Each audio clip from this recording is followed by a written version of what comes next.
श्री गणेशाय नमः। श्री जानकी वल्लभो विजयते। श्री रामचरितमानस प्रारंभ करते हैं। जय सिया राम। श्री रामचरितमानस के तृतीय सोपान अरण्य कांड में चौथा खंड प्रारंभ करते हैं। खरदूषण का विध्वंस देखकर शूर्पणखा ने जाकर रावण को भड़काया। वह बड़ा क्रोध करके वचन बोली, तूने देश और खजाने की सुधि ही भुला दी।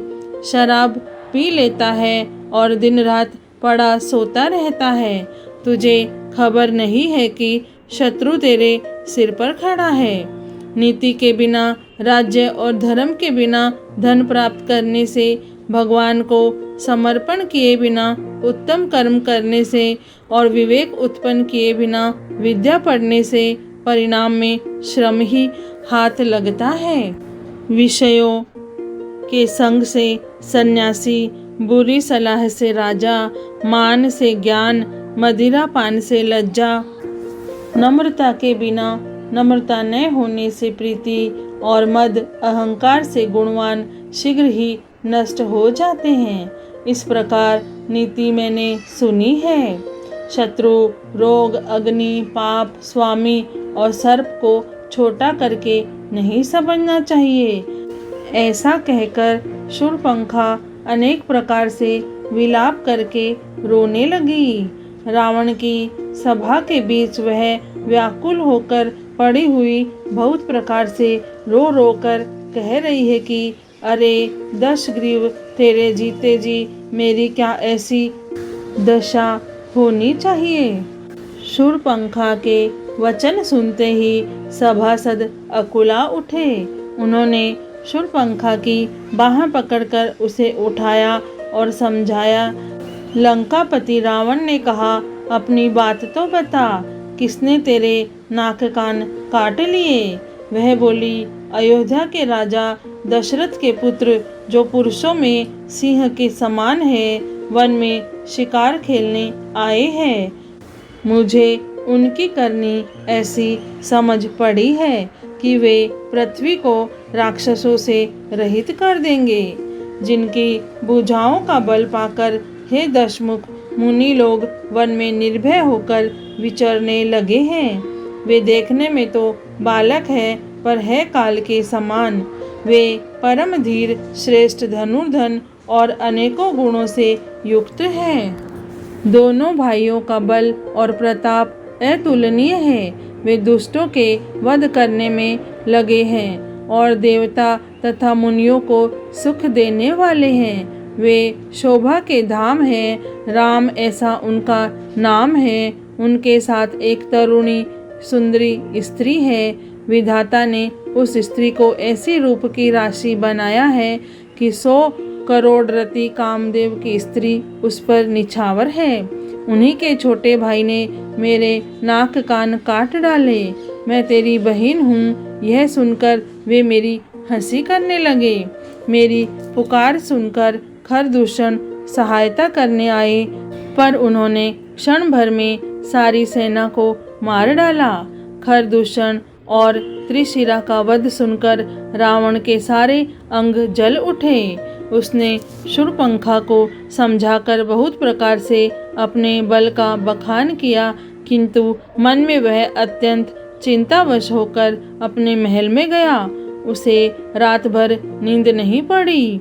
वह मन ही मन विचार करने लगा, देवता, मनुष्य, असुर, नाग और पक्षियों में ऐसा नहीं है जो मेरे सेवक को भी पा सके।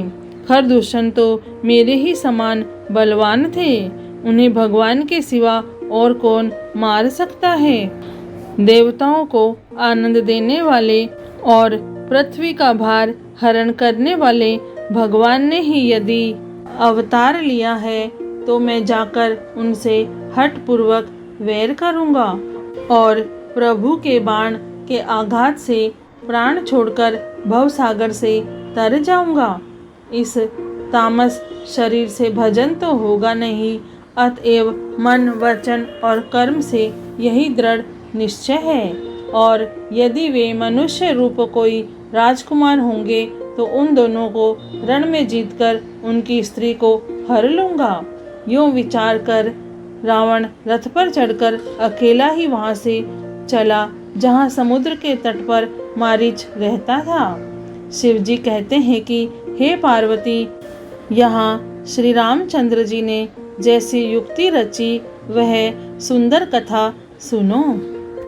लक्ष्मण जी जब कंदमूल फल लेने के लिए वन में गए तब अकेले में कृपा और सुख के समूह श्री रामचंद्र जी हंसकर जानकी जी से बोले, हे प्रिय, हे सुंदर पतिव्रत धर्म का पालन करने वाली सुशीले, सुनो, मैं अब कुछ मनोहर मनुष्य लीला करूँगा। इसलिए जब तक मैं राक्षसों का नाश करूं तब तक तुम अग्नि में निवास करो। श्री राम जी ने जो ही सब समझाकर कहा त्यों ही श्री सीता जी प्रभु के चरणों को हृदय में धरकर अग्नि में समा गई। सीता जी ने अपनी ही छाया मूर्ति वहाँ रख दी जो उनके जैसे ही शील स्वभाव और रूप वाली तथा वैसे ही विनम्र थी। भगवान ने जो कुछ लीला रची वह रहस्य को लक्ष्मण जी ने भी नहीं जाना। स्वार्थपरायण और नीच रावण वहाँ गया जहाँ मारीच था और उसको सिर नवाया। नीच का झुकना नम्रता भी अत्यंत दुखदायी होता है, जैसे अंकुश, धनुष, सांप और बिल्ली का झुकना। हे भवानी, दुष्ट की मीठी वाणी भी उसी प्रकार भय देने वाली होती है जैसे बिना ऋतु के फूल। तब मारीच ने उसकी पूजा करके आदर पूर्वक बात पूछी, हे तात, आपका मन किस कारण इतना अधिक व्यग्र है और आप अकेले आए हैं? भाग्यहीन रावण ने सारी कथा अभिमान सहित उसके सामने कही और फिर कहा, तुम छल करने वाले कपट मृग बनो, जिस उपाय से मैं उस राजवधू को हर लाऊं। तब उसने मारीच ने कहा, हे दशशीष, सुनिए, वे मनुष्य रूप में चराचर के ईश्वर है। हे तात, उनसे वैर न कीजिए। उन्हीं के मारने से मरना और उन्हीं के जिलाने से जीना होता है। सबका जीवन मरण उन्हीं के अधीन है। यही राजकुमार मुनि विश्वामित्र के यज्ञ की रक्षा के लिए गए थे। उस समय श्री रघुनाथ जी ने बिना फल का बाण मुझे मारा था, जिससे मैं क्षण भर में 100 योजन आ गिरा। उनसे वैर करने में भलाई नहीं है। मेरी दशा तो भृंगी के कीड़े की सी हो गई है।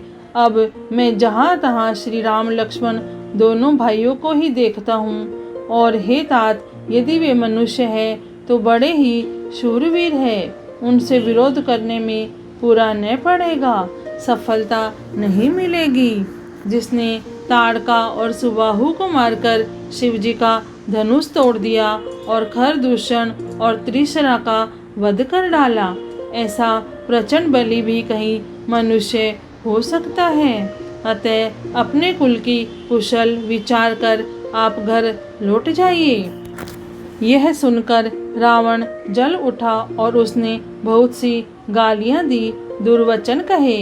कहा, अरे मूर्ख, तू गुरु की तरह मुझे ज्ञान सिखाता है। बता तो, संसार में मेरे समान योद्धा कौन है?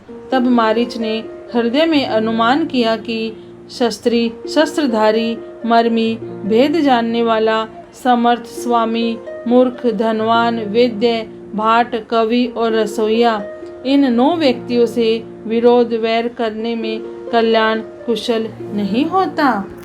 जब मारीच ने दोनों प्रकार से अपना मरण देखा तब उसने श्री रघुनाथ जी की शरण तकी, अर्थात उनकी शरण में जाने में ही कल्याण समझा।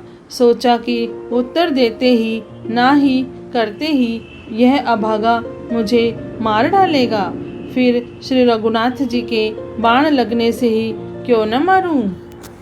हृदय में ऐसा समझकर वह रावण के साथ चला। श्री राम जी के चरणों में उसका अखंड प्रेम है। उसके मन में इस बात का अत्यंत हर्ष है कि आज मैं अपने परम स्नेही श्री राम जी को देखूंगा। किंतु उसने यह हर्ष रावण को नहीं जनाया। वह मन ही मन सोचने लगा, अपने परम प्रियतम को देखकर नेत्रों को सफल करके सुख पाऊंगा। जानकी जी सहित और छोटे भाई लक्ष्मण जी समेत कृपा निधान श्री राम जी के चरणों में मन लगाऊंगा, जिनका क्रोध भी मोक्ष देने वाला है और जिनकी भक्ति उन अवश्य किसी के वश में न होने वाले स्वतंत्र भगवान को भी वश में करने वाली है। आहा, वे ही आनंद के समुद्र श्री हरि अपने हाथों से बाण संधान कर मेरा वध करेंगे। धनुष बाण धारण किए मेरे पीछे पीछे पृथ्वी पर पकड़ने के लिए दौड़ते हुए प्रभु को मैं फिर कर देखूंगा। मेरे समान धन्य दूसरा कोई नहीं है। जब रावण उस वन के जिस वन में श्री रघुनाथ जी रहते थे निकट पहुंचा, तब मारीच कपट मृग बन गया। वह अत्यंत ही विचित्र था, कुछ वर्णन नहीं किया जा सकता। सोने का शरीर मणियों से जड़कर बनाया था। सीता जी ने उस परम सुंदर हिरण को देखा, जिसके अंग अंग की छटा अत्यंत मनोहर थी। वे कहने लगी, हे देव, हे कृपालु रघुवीर, सुनिए, इस मृग की छाल बहुत ही सुंदर है। जानकी जी ने कहा, हे सत्य प्रतिज्ञ प्रभु, इसको मारकर इसका चमड़ा ला दीजिए। तब प्रभु श्री रघुनाथ जी मारीच के कपट मृग बनने का सब कारण जानते हुए भी देवताओं का कार्य बनाने के लिए हर्षित होकर उठे। हिरण को देखकर श्री राम जी ने कमर में फेंटा बांधा और हाथ में धनुष लेकर उस पर सुंदर दिव्य बाण चढ़ाया। फिर प्रभु ने लक्ष्मण जी को समझाकर कहा, हे भाई, वन में बहुत से राक्षस फिरते हैं। तुम बुद्धि और विवेक के द्वारा बल और समय का विचार करके सीता जी की रखवाली करना। प्रभु को देखकर मृग भाग चला। श्री रामचंद्र जी भी धनुष चढ़ाकर उसके पीछे दौड़े। वेद जिनके विषय में नेति नेति कहकर रह जाते हैं और शिवजी भी जिन्हें ध्यान में नहीं पाते, अर्थात जो मन और वाणी से नितांत परे है, वे ही श्री राम जी माया से बने हुए मृग के पीछे दौड़ रहे हैं। वह कभी निकट आ जाता है और फिर दूर भाग जाता है, कभी तो प्रकट हो जाता है और कभी छिप जाता है। इस प्रकार प्रकट होता और छिपता हुआ तथा बहुतेरे छल करता हुआ वह प्रभु को दूर ले गया। तब श्री रामचंद्र जी ने तक कर निशाना साधकर कठोर बाण मारा, जिसके लगते ही वह घोर शब्द करके पृथ्वी पर गिर पड़ा। पहले लक्ष्मण जी का नाम लेकर उसने पीछे मन में श्री राम जी का स्मरण किया। प्राण त्याग करते समय उसने अपना राक्षसी शरीर प्रकट किया और प्रेम सहित श्री राम जी का स्मरण किया। सुजान सर्वज्ञ श्री राम जी ने उसके हृदय में प्रेम को पहचान कर उसे वह गति अपना परम पद दी, जो मुनियों को भी दुर्लभ है। देवता बहुत से फूल बरसा रहे हैं और प्रभु के गुणों की गाथाएं स्तुतियां गा रहे हैं कि श्री रघुनाथ जी ऐसे दीन बंधु है कि उन्होंने असुर को भी अपना परम पद दे दिया। दुष्ट मारीच को मारकर श्री रघुवीर तुरंत लौट पड़े। हाथ में धनुष और कमर में तरकस शोभा दे रहा है। इधर जब सीता जी ने दुख भरी वाणी मरते समय मारीच की हा लक्ष्मण की आवाज़ सुनी, तो वे बहुत ही भयभीत होकर लक्ष्मण जी से कहने लगी, तुम शीघ्र जाओ, तुम्हारे भाई बड़े संकट में हैं। लक्ष्मण जी ने हंसकर कहा, हे माता सुनो, जिनके भ्रुकुटी विलास भों के इशारे मात्र से सारी सृष्टि का लय प्रलय हो जाता है, वे श्री राम जी क्या कभी स्वप्न में भी संकट में पड़ सकते हैं। इस पर जब सीता जी कुछ मर्म वचन, हृदय में चुभने वाले वचन कहने लगी, तब भगवान की प्रेरणा से लक्ष्मण जी का मन भी चंचल हो उठा। वे श्री सीता जी को वन और दिशाओं के देवताओं को सौंपकर वहां चले जहां रावण रूपी चंद्रमा के लिए राहु रूप श्री राम जी थे।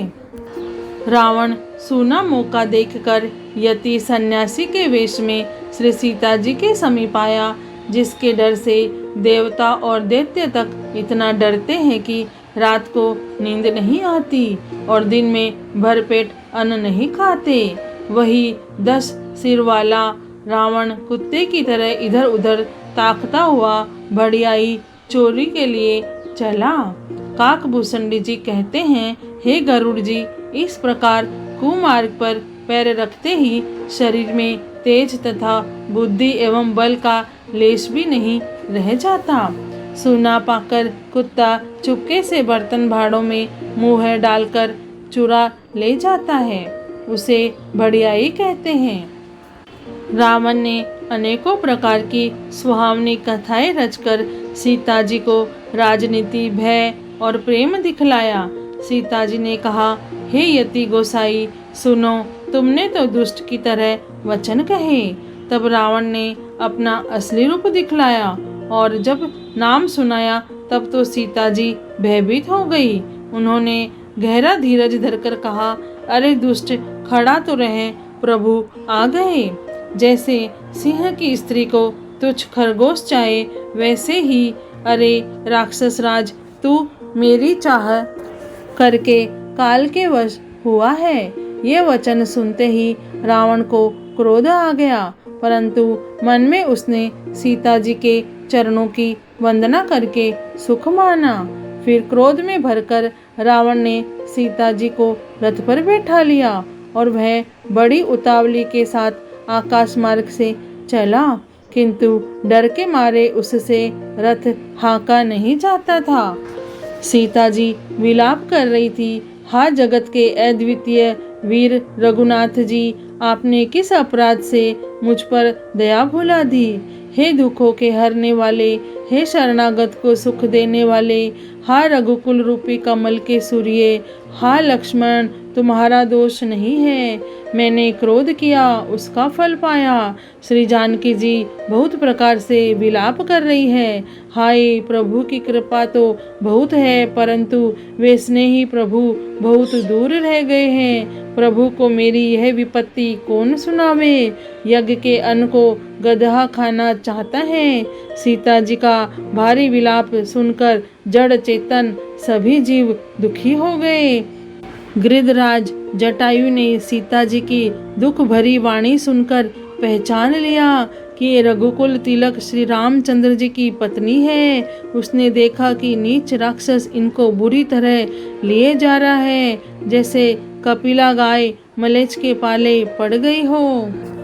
वह बोला, हे सीते पुत्री, भय मत कर, मैं इस राक्षस का नाश करूंगा। यह कहकर वह पक्षी क्रोध में भरकर कैसे दौड़ा, जैसे पर्वत की ओर वज्र छुटता हो। उसने ललकार कर कहा, रे रे दुष्ट, खड़ा क्यों नहीं होता, निडर होकर चल दिया, मुझे तूने नहीं जाना। उसको यमराज के समान आता हुआ देखकर रावण घूमकर मन में अनुमान करने लगा, यह तो मैनाक पर्वत है या पक्षियों का स्वामी गरुड़, पर वह गरुड़ तो अपने स्वामी विष्णु सहित मेरे बल को जानता है। कुछ पास आने पर रावण ने उसे पहचान लिया और बोला, यह तो बूढ़ा जटायु है, यह मेरे हाथ रूपी तीर्थ में शरीर छोड़ेगा।